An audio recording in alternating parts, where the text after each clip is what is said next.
दोघही कोण्या अवस्थेमध्ये होते? एक भजन समाधी म्हणतात याला, या अवस्थेमध्ये होते.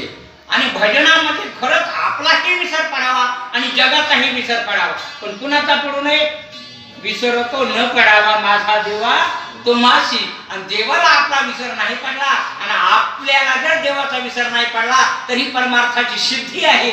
तेवढ्यामध्ये अशी जागृती अंतःकरणामध्ये मी कोणीतरी एक काम करण्यासाठी आलेलो आहे, मला काहीतरी करायचं आहे, माझं काहीतरी कर्तव्य आहे, ऐके नाही हे सुचलेलं हनुमंतरायांना.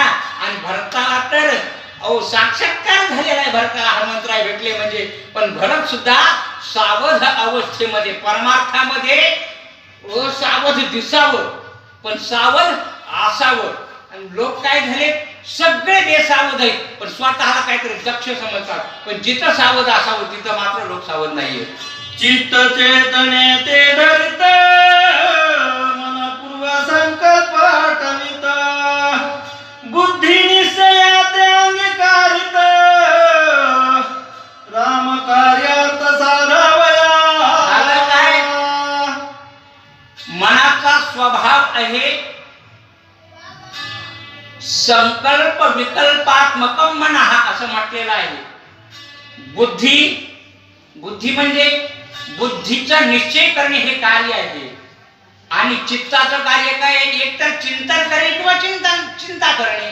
मग चिंता सोडली तर उरलेलं चिंतनच आहे की नाही. आणि पुन्हा मी कोणीतरी आहे असं वाटणं म्हणजे अहंकृती आहे. यालाच चित्तचतुष्टय म्हणतात.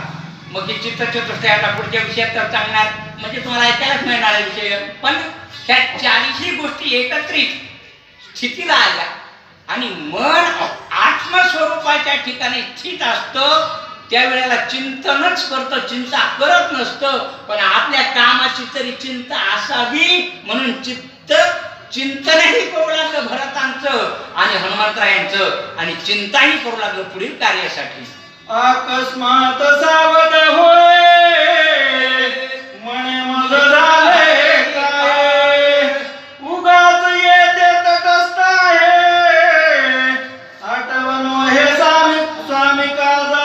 कधीतरी बेसावध माणूस एकदम सावध होतो आणि चक माझे आता असं म्हणतो की नाही, एकदम मला असं आणि मग तेच झालं. आठवण हे स्वामी कार्य, स्वामी काज गुरु भक्ती आणि पितृवचन सेवापती हीच विष्णू